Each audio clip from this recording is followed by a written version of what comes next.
Maray na hapon mga tugang uya po ang mga baratang unyan para sa aga digdi sa Radyo DCGB. Mga baratang maralawa sa aga sa mga dyaryo nasyonal. Enot sa PBN DCGB sa mga baratang unyan para sa aga. Enot tuntan barata halid dyan sa luwas. Si Luens Barcena. Luens kamen.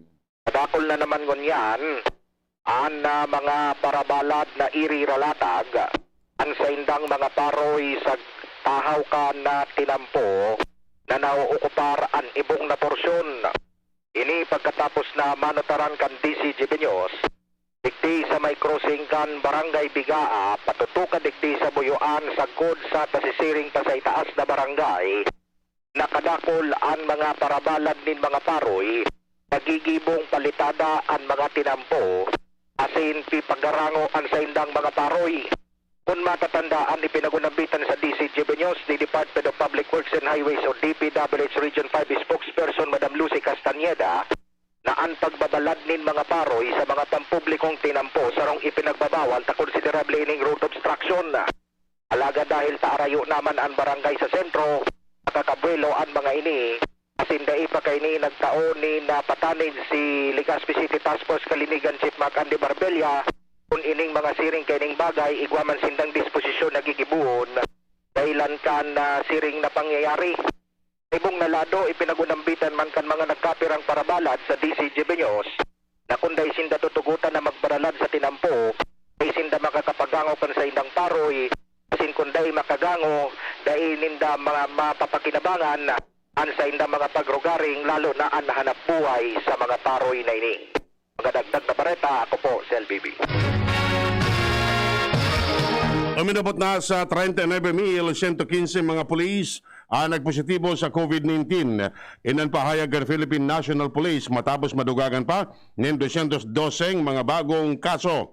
Tinabi kan PNP Health Service na padagos man na pigbabantayan ang nasa 2,279 mga aktibong kaso mantang nadugangan man ang mga narahay ng 198 kung kaya nasa 36,720 na ang total recovery.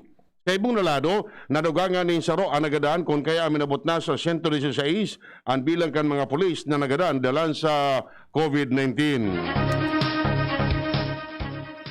May mga pagbabago sa Joint Memorandum Circular ang manunungod sa paggamit ng face shield.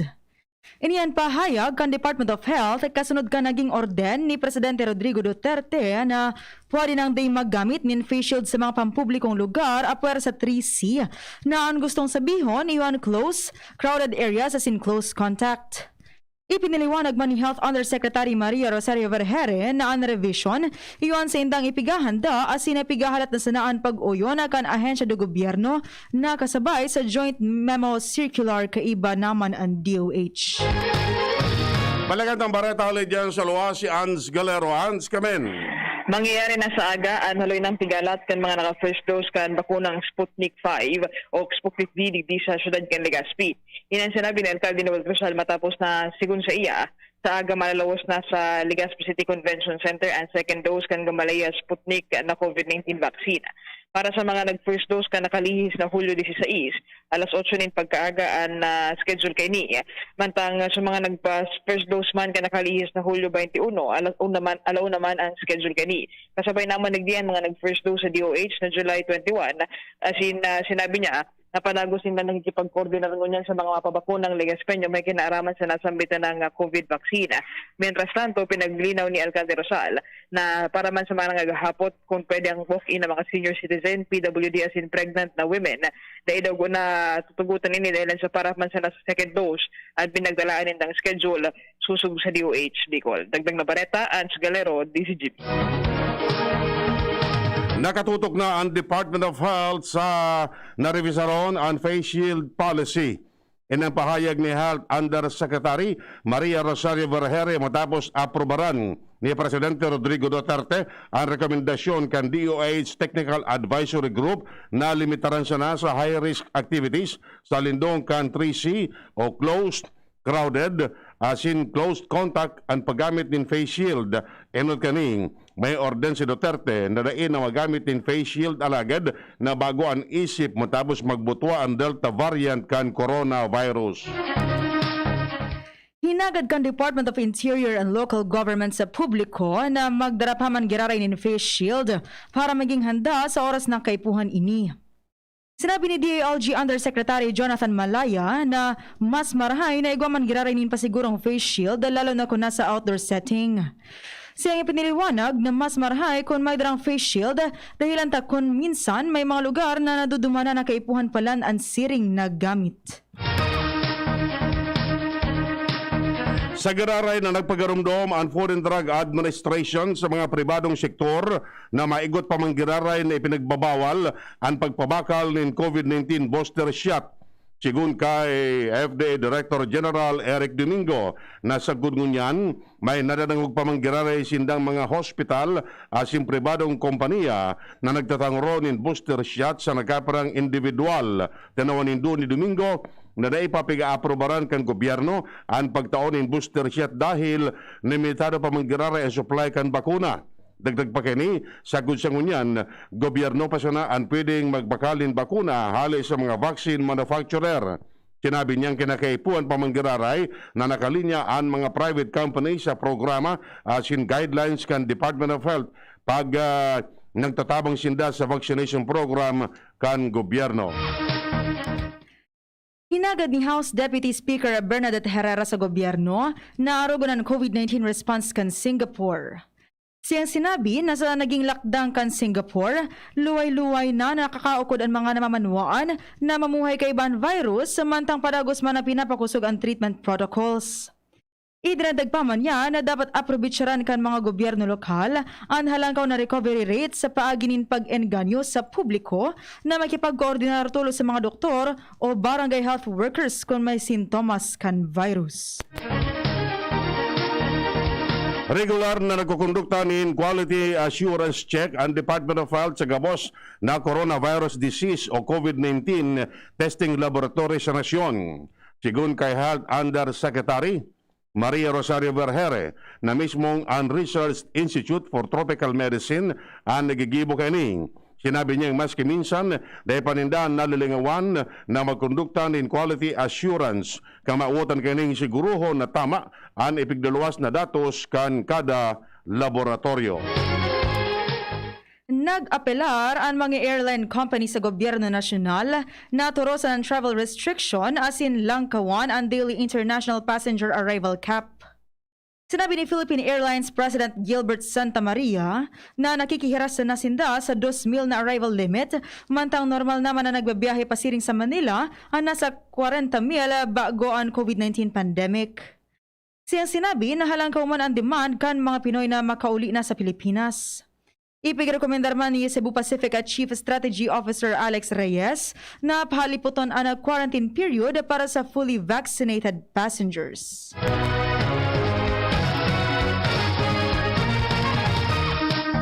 Konsiderado ng authorized person outside residence o APOR ang mga empleados kan COMELEC Siriman ang mga masumitir ng Certificate of Candidacy para sa masunod na eleksyon.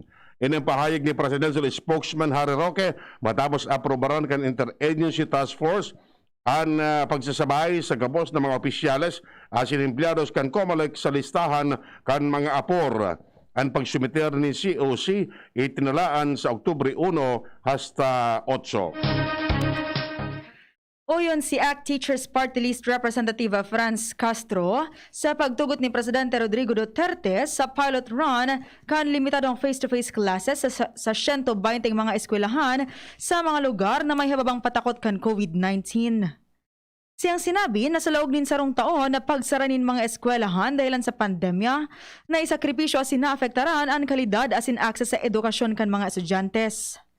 Nangapudan man siya sa Department of Education na siguruhon na may magkakanigong fasilidad asin mahigpit na may pasunod ang minimum health protocols para sa seguridad asin kaligtasan kan gabos. Naninindugan ang Department of Science and Technology na adjunct therapy o pantabang sa simptomas kan COVID-19 ang lagundi asin virgin coconut oil. Sigun sa nagkaparang eksperto, dakula man ang tabang kan mga ini sa pagpapakusog sa epekto kan COVID-19 vaccine. Sigun kay DOST Food and Nutrition Research Institute, Dr. Imelda Agdipa, na nawaran simptomas kan mild COVID patient kan ihalo ang virgin coconut oil sa indang pagkakan sa laog ng 18 aldaw. Mantang pigirasman ni UP Manila National Institute of Health Director Dr. Cecilia Marambe Lasarte na maabot sa 8.6 na aldaw ang average clinical recovery days kan pasyenteng natawan in lagundi. Nanawan doon ka mga eksperto na ang mga partisipantes sa pagigibong clinical trial, iyo ang mga dainaging severe o kaya critical cases.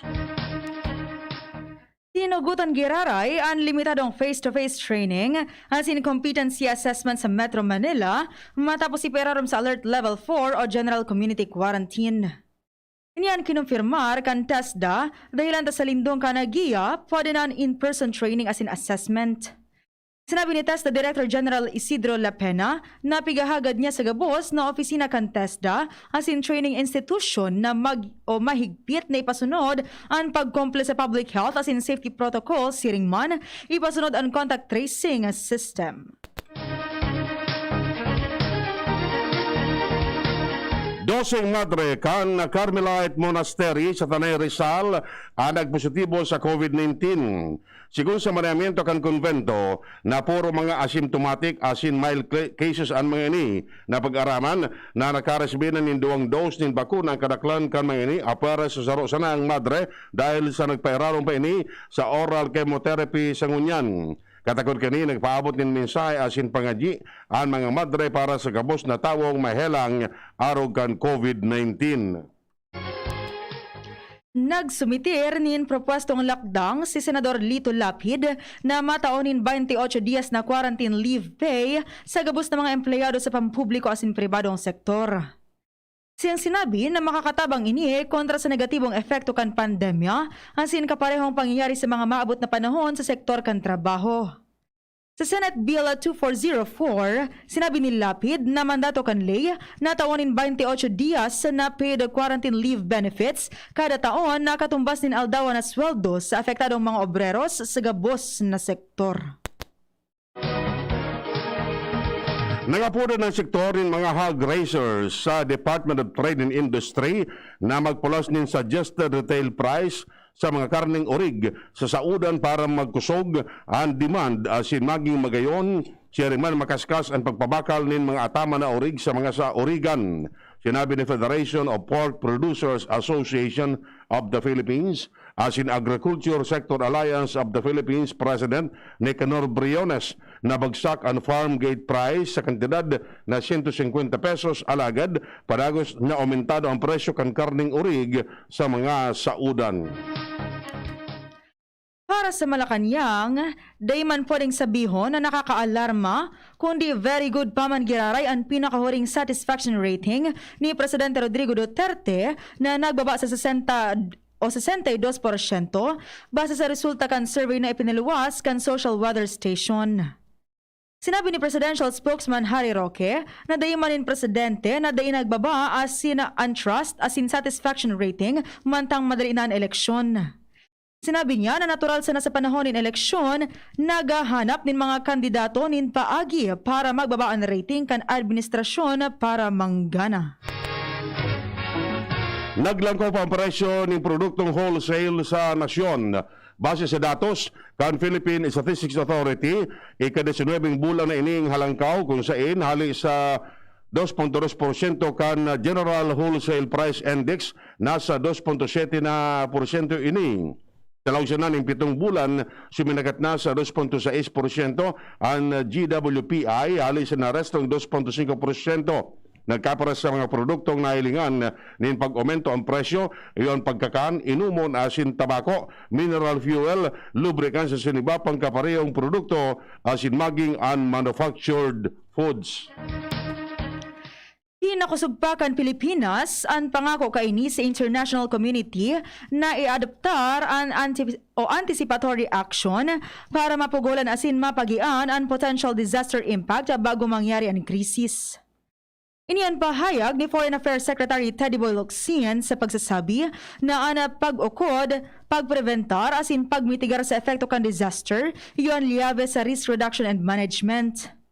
An anticipatory action, iyon grupo rin mga aksyon tanganing mapreventaran asin mamitigar ang posibleng disaster impacts bago mamatian ang grabing epekto kaini.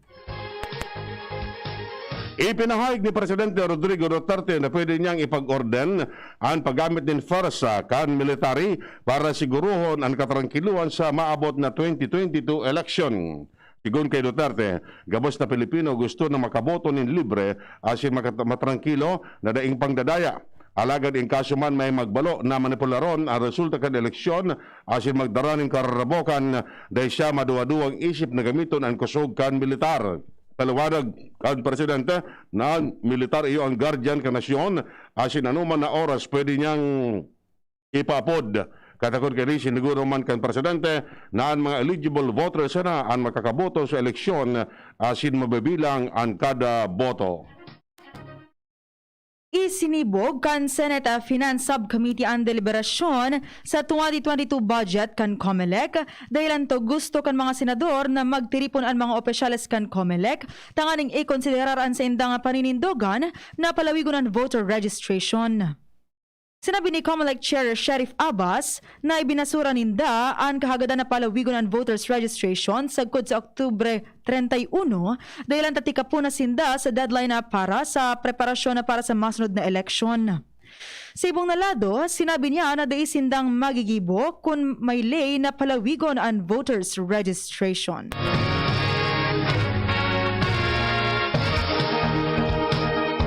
Nagsimbag na si Vice Presidente Leni Robredo sa fake news mananangod sa paghagad alegado nin bayad kan sarong presidential contender para maging Vice Presidente niya sa 2022 national election. Sigun kay Robredo, maski nakaabot sa iya ang informasyon pero wala man ining katotohanan.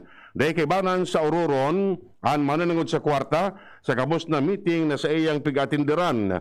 Pinapakiuron man ni Leni Robredo na diin na magpalakop ni Sirala na Bareta asin mangibabaw ang katotohanan kasabay kan napararani ng piralian.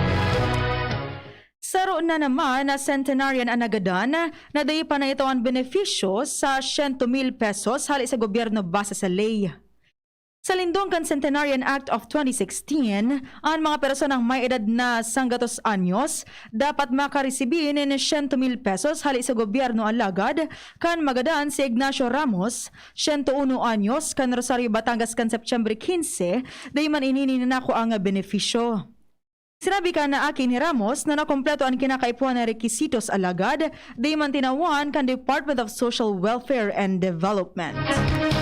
Iyan mga tugang nga detalles kan mga bareta ngunyan para sa aga didi sa Radyo DCGB.